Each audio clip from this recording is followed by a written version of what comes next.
Jaya Kancha Bihari Jaya Jamuna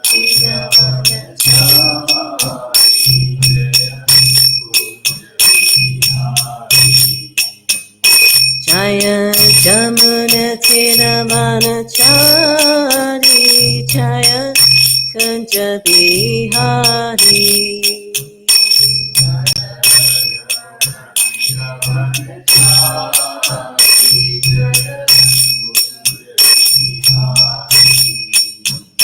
Jaya Radha Madhava Jaya Kancha Bihari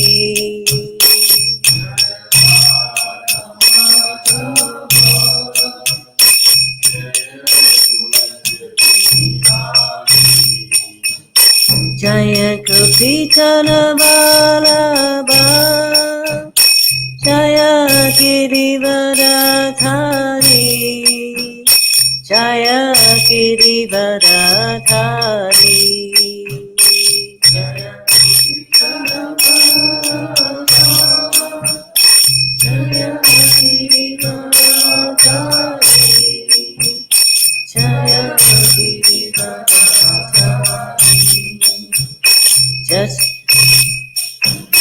Jaya Jasodanandana Jaya Prajajana Ranjana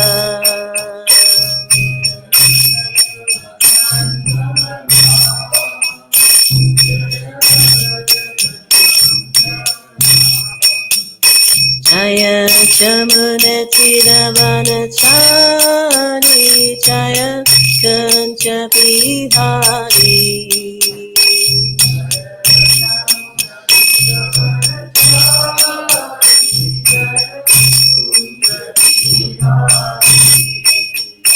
Jaya Jamuna Tiravanachari Jaya Kancha Bihari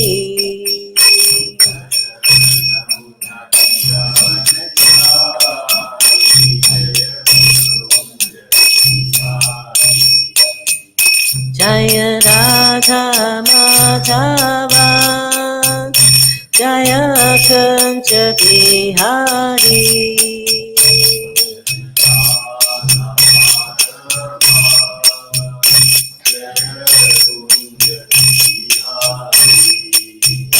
Jaya Kapitana Vallabha Jaya Girivardhari Jaya Girivardhari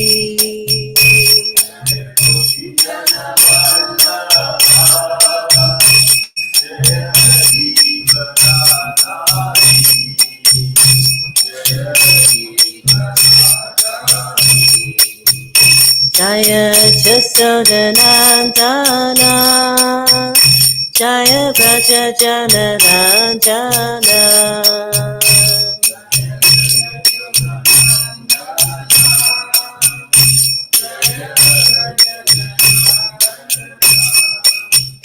Jaya Jasodanandana Jaya Prajajana Ranjana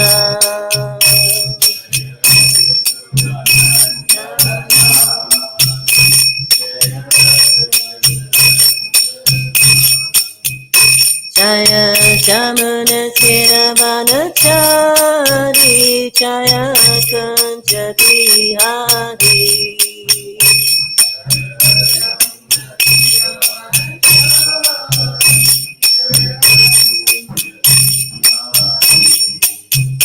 Jaya Prabhupada Jaya Prabhupada Prabhupada Jaya Prabhupada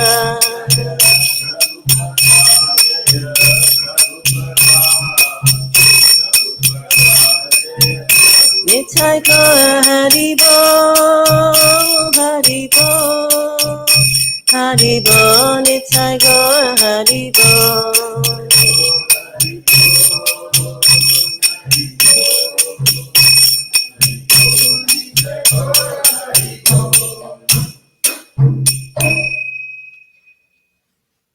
Guru Ki Jai, Srila Prabhupada Ki Jai, Antaraj Srimad Bhagavatam Ki Jai, Nisai Gaur Premanandi. Hari Om.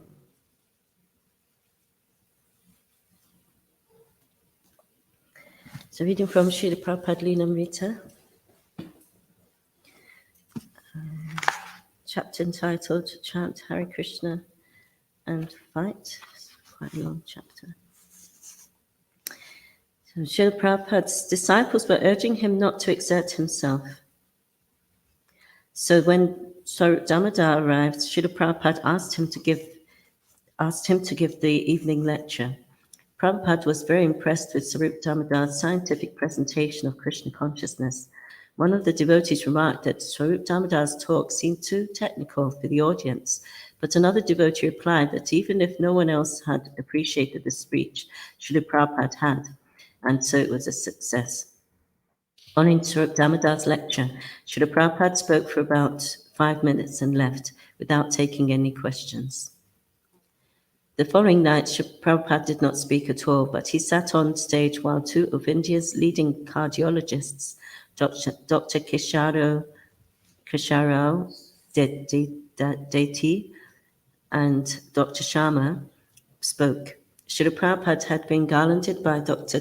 Deti, and he sat patiently and silently on the Vyasasana, satisfied that prominent Bombayites were honoring the Krishna consciousness movement. Dr. Dati spoke about heart disease and said it could be eliminated by controlling anxiety. He then praised Srila Prabhupada and his movement. After the doctor's brief talks, Swarup Damodar gave another scientific lecture and showed slides. Srila Prabhupada later told Swarup Damodar and others, "This scientific program is giving me extra strength to preach Krishna consciousness. It seems like you are giving more stress to science in recent years than previously," said Tamal Krishna Maharaj. "That is required for convincing the modernized man," said Prabhupada. "Perhaps I am the first man who protested against these unauthorized scientists." "Oh yes," said Swarup Damodar, "everybody is afraid of them except Srila Prabhupada.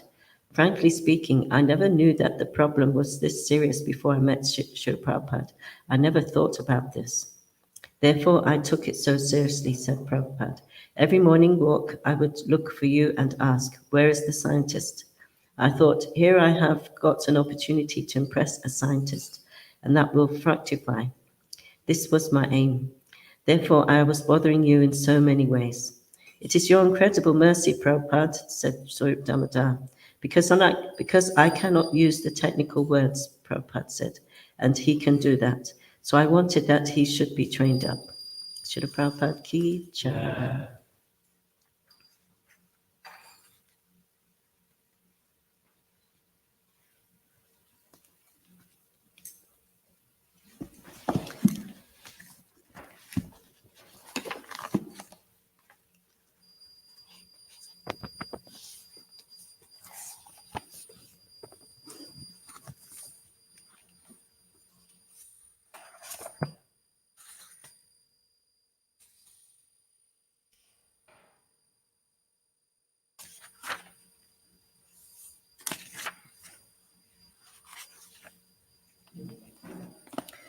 Om Namo Bhagavate Vasudevaya. Om Namo Bhagavate Vasudevaya. Om Namo Bhagavate Vasudevaya. Om Namo Bhagavate Vasudevaya. Om Namo Bhagavate Vasudevaya. Om Namo Bhagavate Vasudevaya. Narayanam Narastrityam Narayanam Namaskritya.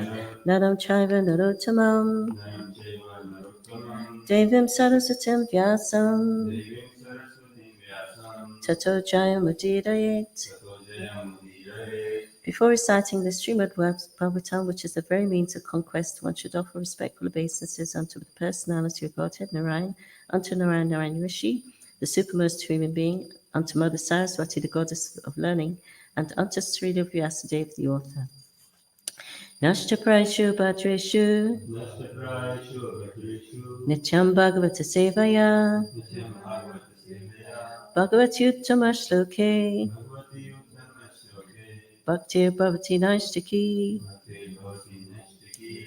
By regular attendance in classes on the Bhagavatam and by rendering of service to the pure devotee, all that is troublesome to the heart is almost completely destroyed, and loving service unto the personality of Godhead, who is praised with transcendental songs, is established as an irrevocable fact.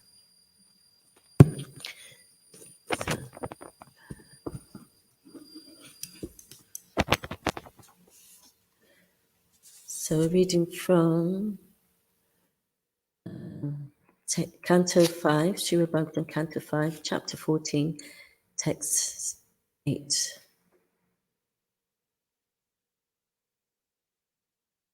Is that right? Yeah.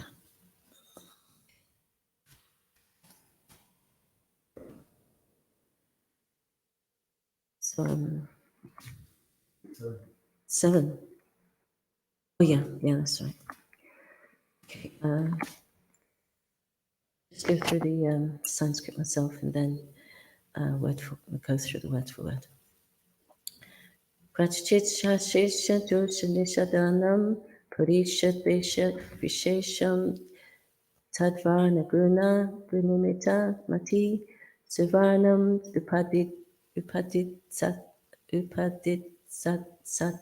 satyagni kama katara evoluka pishacham. Prachit, sometimes. Cha, also.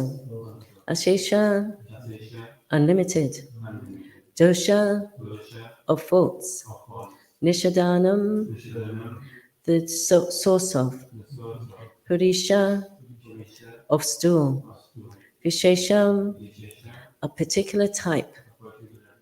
Tatvarna guna, whose color is the same as that of the mode of passion. Whose color is the same as that of the mode of passion. Reddish. Nimitamati, whose mind is absorbed in that. Whose mind is absorbed in that. Suvarnam, gold. Upadit sati, desiring to get. Agni, Agni kama, by the desire for fire. Katura, who is troubled. Eva, like. Umaka pishacham, a phosphorescent light known as a will-o'-the-wisp, which is sometimes mistaken for a ghost. The translation of Prabhupada, Srila Prabhupada ki jai. Sometimes the living entity is interested in the yellow stool known as gold and runs after it. That gold is the source of material opulence and envy, and it can enable one to afford illicit sex, gambling, meat-eating, and intoxication. Those whose minds are overcome by the mode of passion are attracted by the color of gold, just as a man suffering from cold in the forest runs after a phosphorescent light in a marshy land, considering it to be fire. Parikshit Maharaj told Kali Yuga to leave his kingdom immediately and reside in 4 places: brothels, liquor shops, slaughterhouses, and gambling casinos. However, Kali Yuga requested him to give him only one place where these 4 places are included, and Parikshit Maharaj gave him the place where gold is stored. Gold encompasses the 4 principles of sin, and therefore, according to spiritual life, gold should be avoided as far as possible. If there is gold, there is certainly illicit sex, meat-eating, gambling, and intoxication. Because people in the Western world have a great deal of gold, they are victims of these 4 sins. The color of gold is very glittering, and a materialistic person becomes very much attracted by its yellow color. However, this gold is actually a type of stool. A person with a bad liver generally passes yellow stool. The color of this stool attracts a materialistic person, just as will-o'-the-wisp attracts one who needs heat. Shankananjana Shankan. Somebody told you that. Shititanya Manabhishtam Stapita.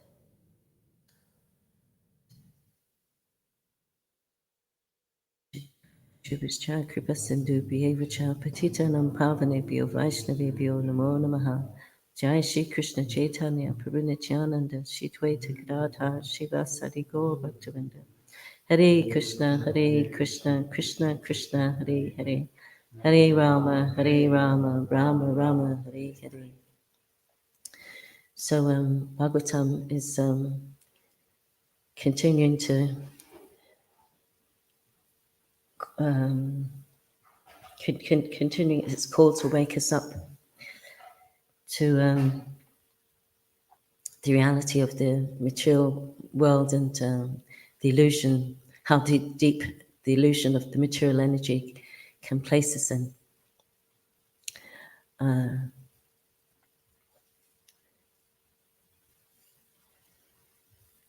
So we see how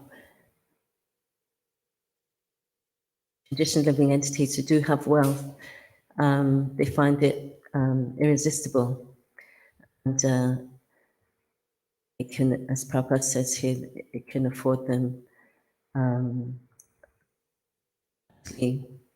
unending sources of meat-eating, gambling, intoxication,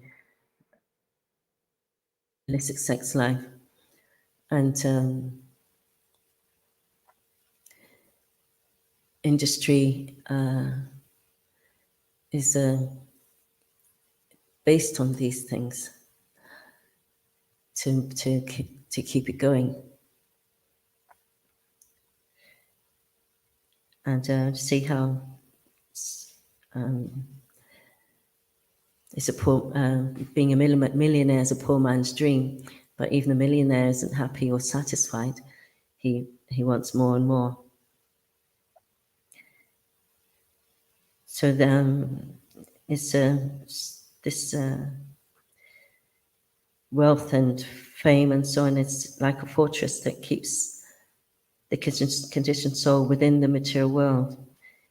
It's a prison that doesn't need bars or locked doors or heavy locks on the doors.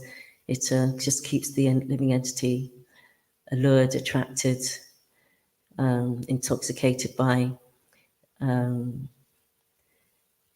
its cheap thrills.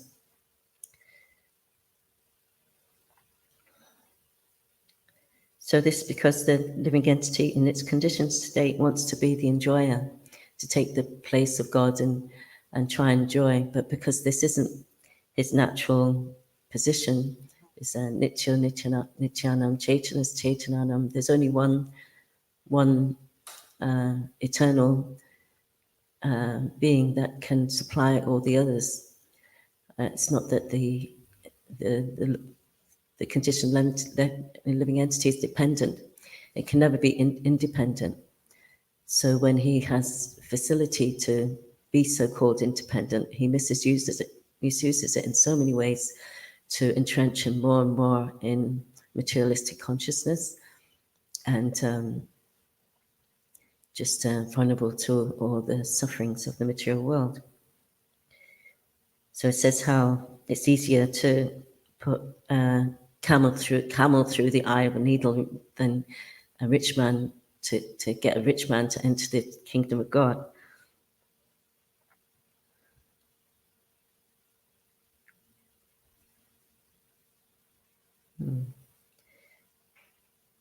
So it's so difficult to reach these people with Krishna consciousness. So Prabhupada said not to waste our time just to go for the masses, but also yad yad achirti shreshtas, what great men do, common men follow. So whatever opportunity was there to influence people of that class, then like there was the Beatles, where George Harrison came to a point where, having had the fame and wealth, knew there was nothing really to it. There was still that need for some satisfaction that would go deep or superficial and subject to loss, or just unreal, not knowing who your friends really are. They want you as a person or what you have.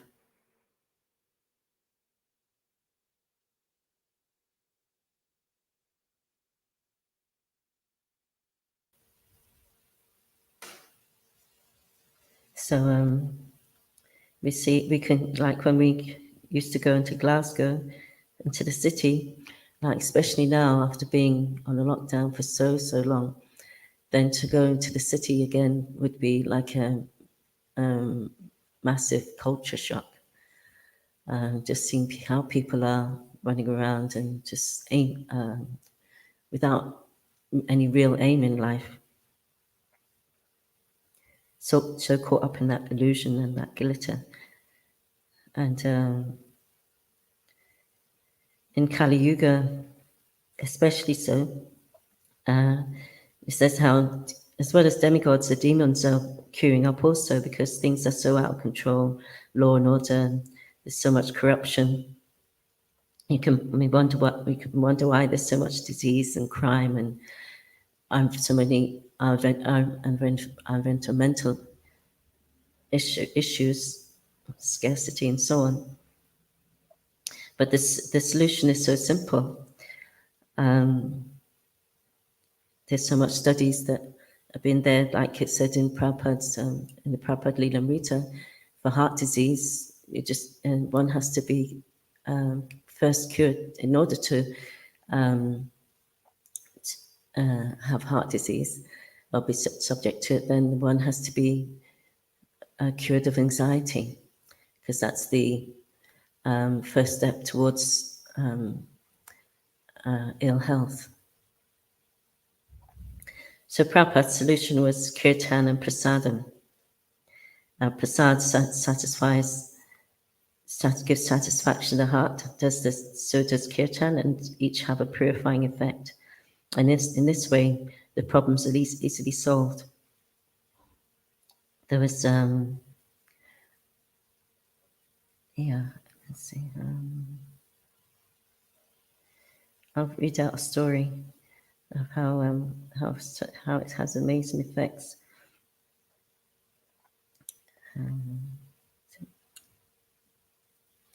Maybe not. I don't think it's. No, I don't have access to it. There was a devotee called Vishnujan Swami, and he was invited to have a kirtan in a prison. And so he took a whole load of devotees with him. They started the kirtan as soon as they walked out the temple room door, got on the bus, and the kirtan's roaring away. So that at the time when they came to the kirtan, to the prison, they were just on fire. And they went through the protocols of entering the prison house. And he was given a speaker that would have a PA system that went all around the whole prison. And so he continued with the kirtan, and I think he first of all gave a speech and how saying how it doesn't matter who you are, what you've been, or who you think you are. You're a spirit soul, and you have God that loves you no matter what you've done, and He wants you back with Him. And all these what you've been going through now is just a covering. It's not the real you, and so on like this. And he had a massive response when he came to the kirtan. Again, there was pandemonium in the cells. They were rattling whatever they could to the kirtan and singing away, and he's saying, telling them how we've got the temple here, where the temple was, and they're saying for months afterwards they would get people coming out of the prisons just going straight to the temple. I don't know if they became devotees or not, but I'm sure some did. So that's the massive effect of kirtan, and how the solution to all the problems of life are so simple. If we take to the process. And Prabhupada, knowing this, he took so many risks for that, to achieve that. And he said if the governments knew what I was really doing, they would have me assassinated, or words to that effect. So he was taking a big risk, and so much wealth came his way. So many devotees came. Also, some left, but there was no in the eternal, in the span of eternity, there was no loss for them either. So we're being cautioned here to be careful when dealing with wealth. You know, when we find if we got some money, then immediately the mind starts making plans of how to spend it. So just like Vrikashura, there's a demon called Vrikashura. He wanted a benediction from Lord Shiva, his devotee, and he performed so much austerities, and Lord Shiva came to ask him, what's your desire? I'm satisfied by your austerities, and so on. And he requested the benediction to be able to touch anyone's head and have it fall to pieces. So so crazy. So nevertheless, Lord Shiva granted this benediction, and this demon Vrikasura, he's so greedy that blinded by his power, that he wanted to touch the head of the person who benedicted him with the benedicted him, Lord Shiva himself. So Lord Shiva started running, and he was this person was chasing him, and eventually came to Vishnu, and for shelter, and then the Lord spoke to this Vrikasura and said, "Well, you don't think this Shiva's benediction will work with you, do you? I mean, well, just test it on your own head. It's just anyway, it gave him the impression that it's wasn't that, but no value to his benediction. So he touched his own head, and it fell to pieces. So in this way, with Krishna's superior intelligence, he tricked him. But I said how Lord Shiva's devotees are very rich. This is Lord Shiva's benediction on them, but Vishnu Bhaktas are poor. But because Krishna values the eternal nature of the original nature of the soul, is the loving servant of the Lord. That's why he's created, and that he would never be happy in any other way. So the Lord never puts such allurements of wealth in the path of the devotee if he thinks it will take him away from the path of devotional service. So Srila Prabhupada, he was so expert in taking this wealth of America and being able to transform the minds of conditioned souls who were in the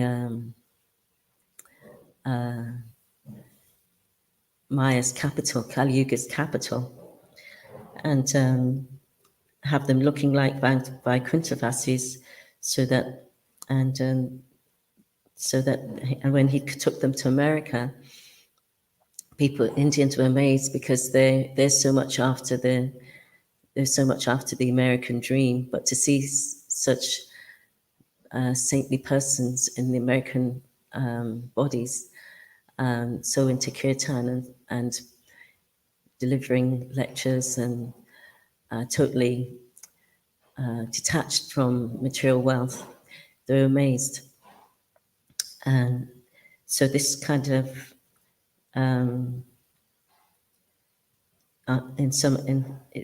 this came to had such an effect that it helped them come back to their own culture. We hear how temples are popping up quite regularly in India now. People want to seeing the value of their culture again. But this is the expertise of Prabhupada's preaching. So we have to learn to be pessimistic about the material energy, material life, existence, how it's always got an abominable and obnoxious side to it. It's just like Prabhupada's here comparing gold to stool. It's that we're not to be surprised by the upheavals of the material energies, the catastrophes, the disasters that are going on, the so much suffering, and also not to be enamored by the glitter of the material energy. Nowadays, the glitter is on the screens. So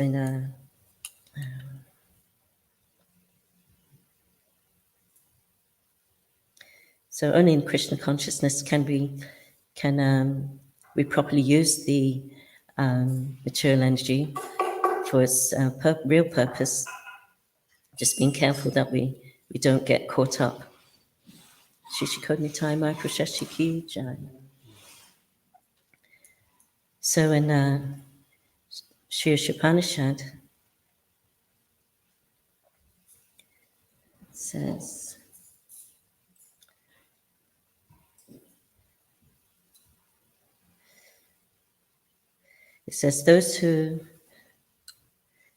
only one who can learn the process of nescience or ignorance, as is just being described here in the Bhagavatam,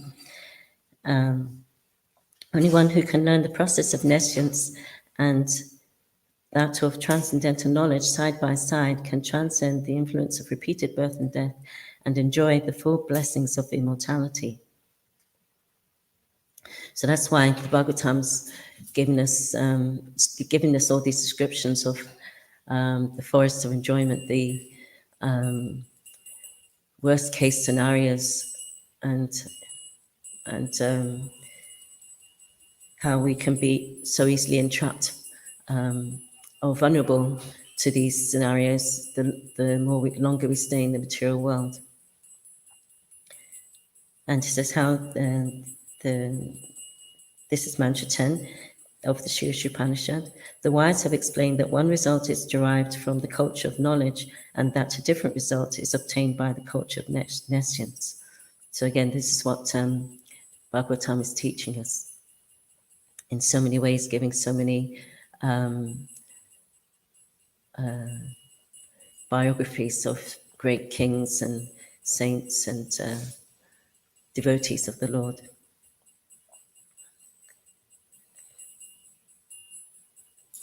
So, and the mantra before that, mantra 9, it says, those who engage in the culture of nescient activities shall enter into the darkest region of ignorance. Worse still are those engaged in the culture of so-called knowledge. So in this canto especially, it gives vivid details of the darkest region of ignorance, even to as far as what goes on in the hellish planets, where so much suffering takes place due to misuse of one's freedom and one's minute independence in the human form of life. So the purpose of this learning is to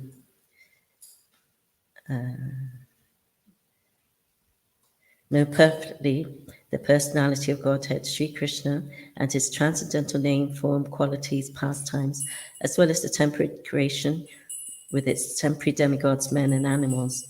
When one knows these, he surpasses death and the ephemeral cosmic manifestation with it. And in the eternal kingdom of God, he enjoys his eternal life of bliss and knowledge. So Krishna, basically Krishna is the only way in becoming liberated from this materialistic consciousness or from the material world. So in this way, the devotee is satisfied that he has, is as satisfied as the person who thinks he knows everything, or more satisfied than the person who thinks he knows everything, or the money and what it can buy. Because Krishna's the most attractive, more attractive than gold. And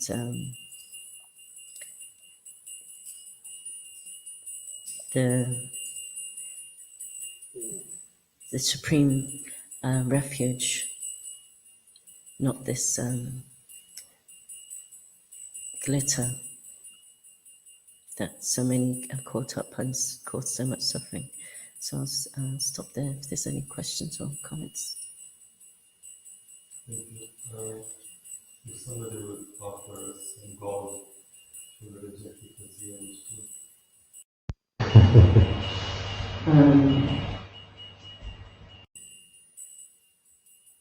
Depends where it's coming from, or like sometimes if it's connected with someone who's wanting something in return that we can, by our principles, we can't offer, then we'd have to reject it. But normally, in normal circumstances, we have open arms to these things. But at the same time, we don't want to be bought, come to the point where, we're only getting this money if we do this, this, and this, and it's against our principles. Then we have to treat it as stall in that sense.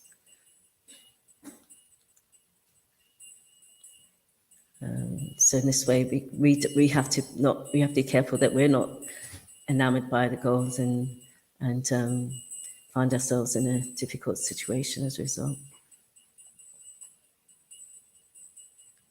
Why do they accept it if it's so bad? Sorry?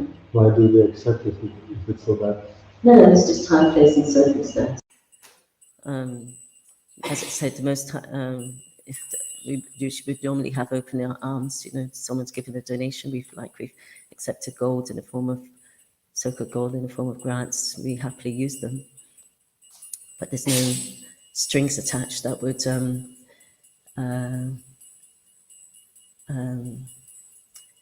have us neglect the purpose that we're here for. Because if we're getting it from materialists, so who may be opposed to what we're doing. I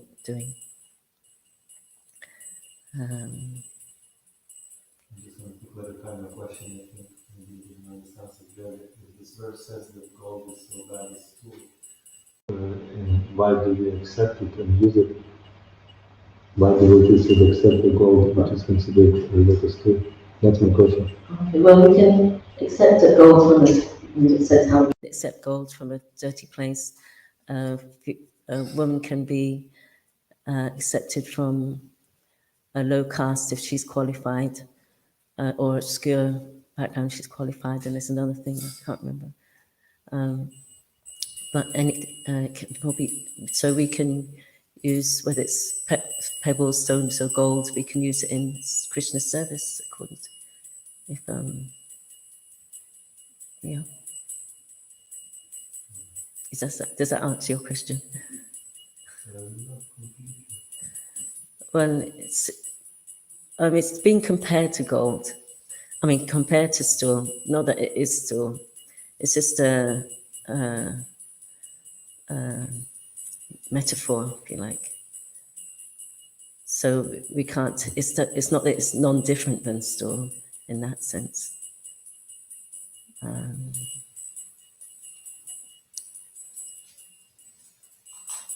It's just that its effect can be quite obnoxious if we take it without it being used in Krishna service. Then it can be considered still. Yeah.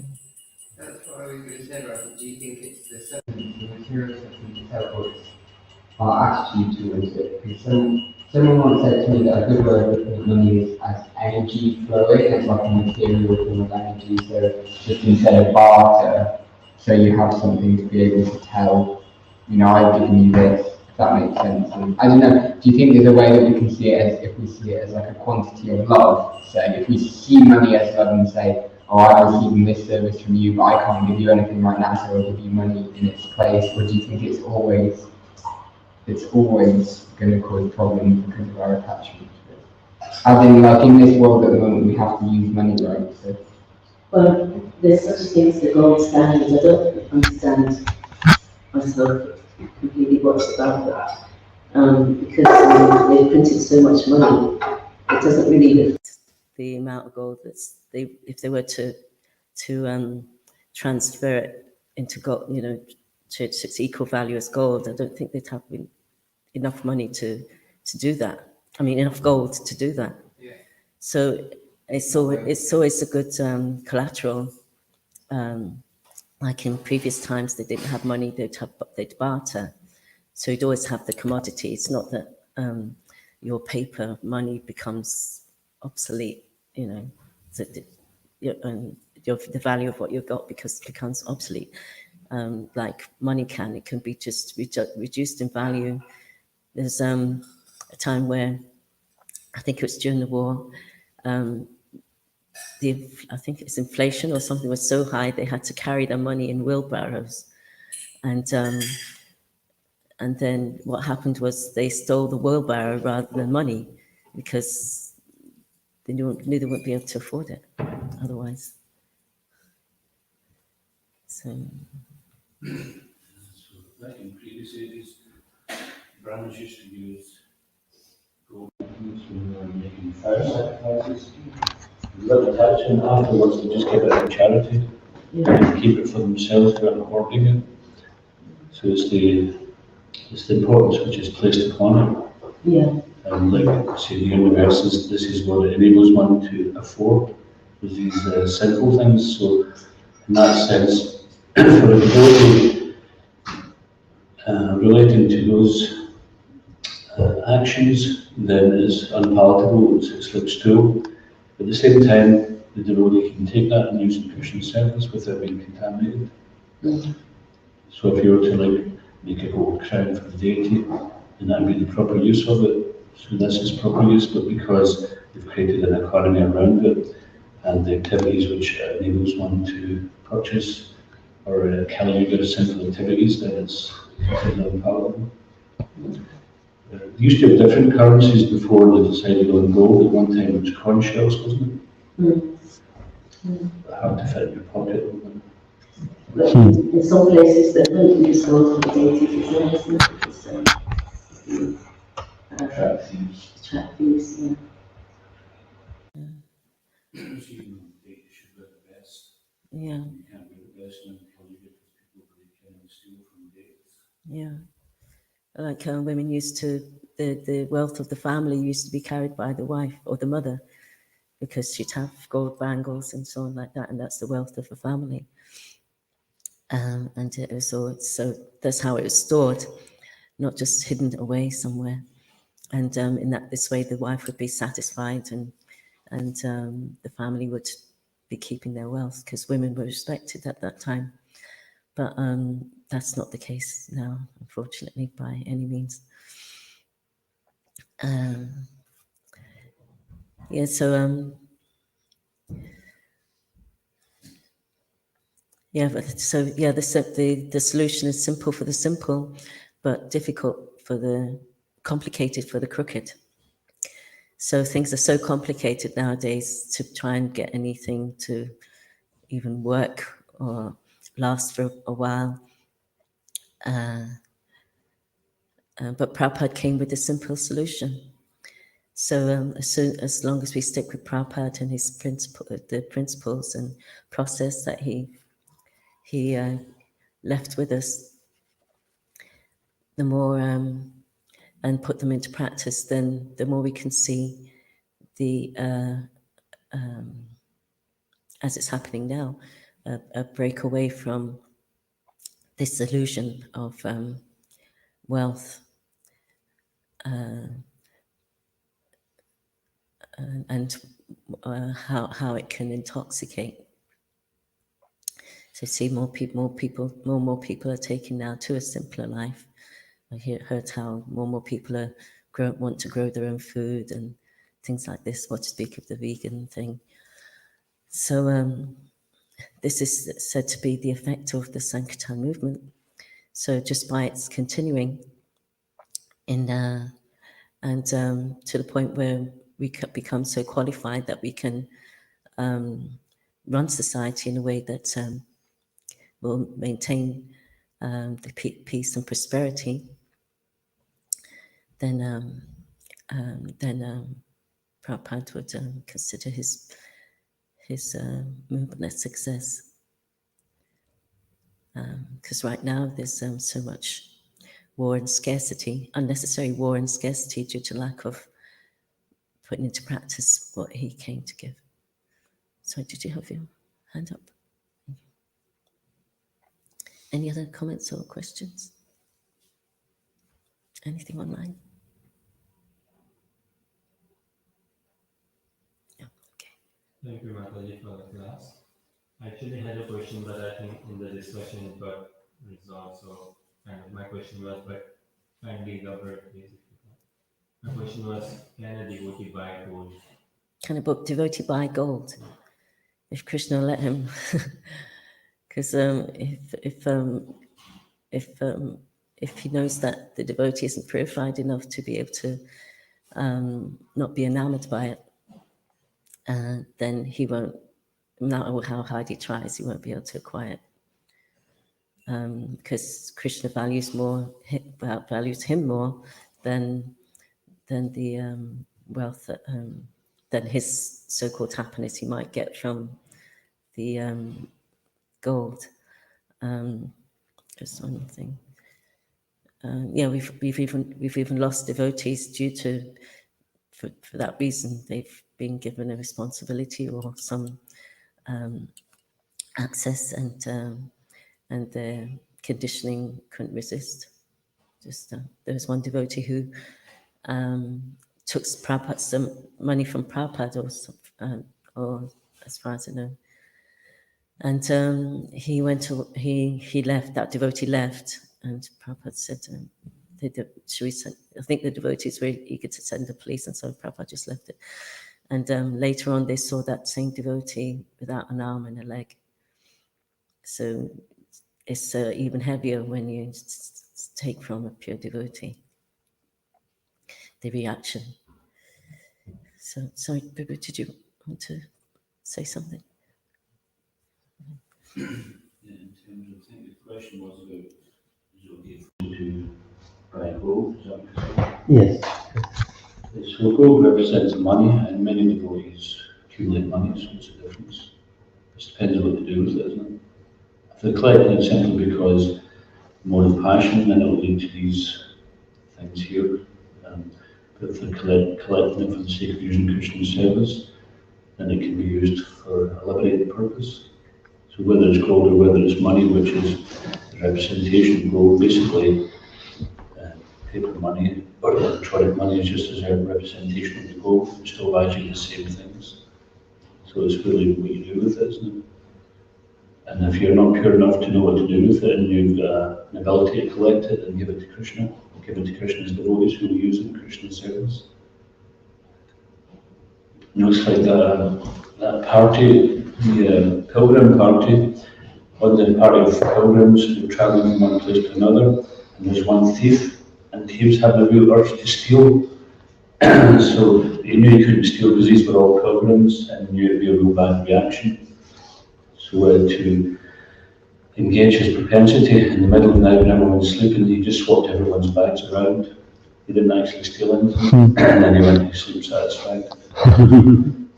So same with us, if we have a tendency to collect loads of money or make fortunes, but we can't trust ourselves to do with it, we're just going to hoard it, we're going to spend it on nonsense, then just give it to Krishna's mission. And then we can use our tendencies in Krishna's service to purify ourselves.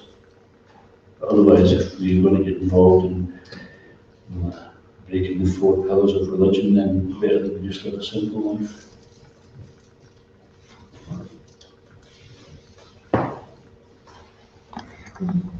That's why I said how it's more difficult these days how maintain oneself in this world, but grihastas were so that they're not implicated in the material world for, like, they have to work for materialists and so on. So to be absolved of being implicated, then they'd have to give 50% of their wealth, of their earnings. Like this Kolavecha Shita used to, he was very poor, and but he'd make these banana plates and sell them, and whatever he got, the half he would spend on the worship of the Ganges, and half for his maintenance.